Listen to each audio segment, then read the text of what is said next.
This is a quick overview of Accountr's new budget features with version 4.5.0. This is the main screen here. If we go into Spend, we have our usual list of categories that we can apply budgets to. What's new now is underneath each progress bar you'll see a setting that is the type of budget you've set up.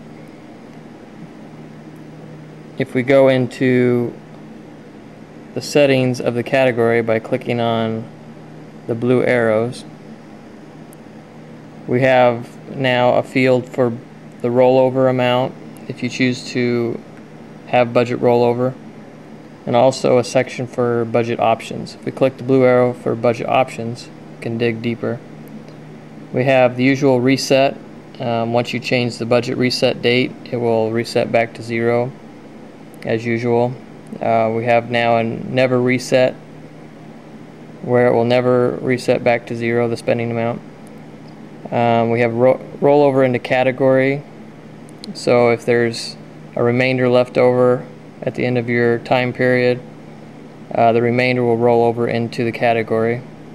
And then we also have rollover into account.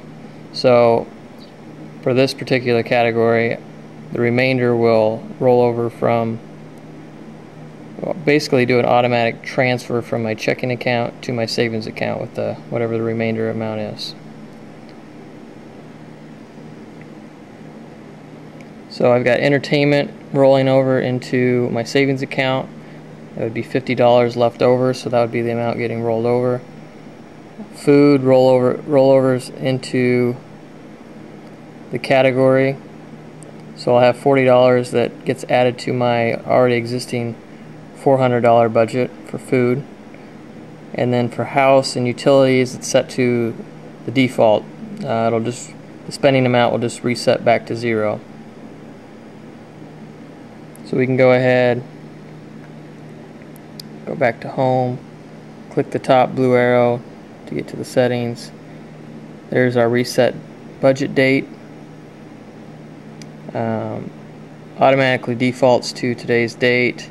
Typically you might do this after a 2-week period or even a month period. For the sake of the demo, I'll just say save today. And then now we have an option here where we could change just the date. Maybe you want to go back and see how much you spent the prior month or whatever, and you don't want to do the rollover. You can just change the date. Otherwise, if it's a new time period, you want to start over, you want to activate the rollover, you just click the activate rollover button. Now if I go back into spend, I've got everything rolled back to 0 for the new month. My food went up to $440, and my entertainment is back to $100. And if I go back to the main screen, I've got a transaction here that says $50 was transferred to savings, and it will tell me as a account rollover with a budget rollover from entertainment. Now I can go into my savings account and I can see there's the added entry there from checking, and I can see it was rolled over from my entertainment category. Oops. So there's an overview of the new budget features.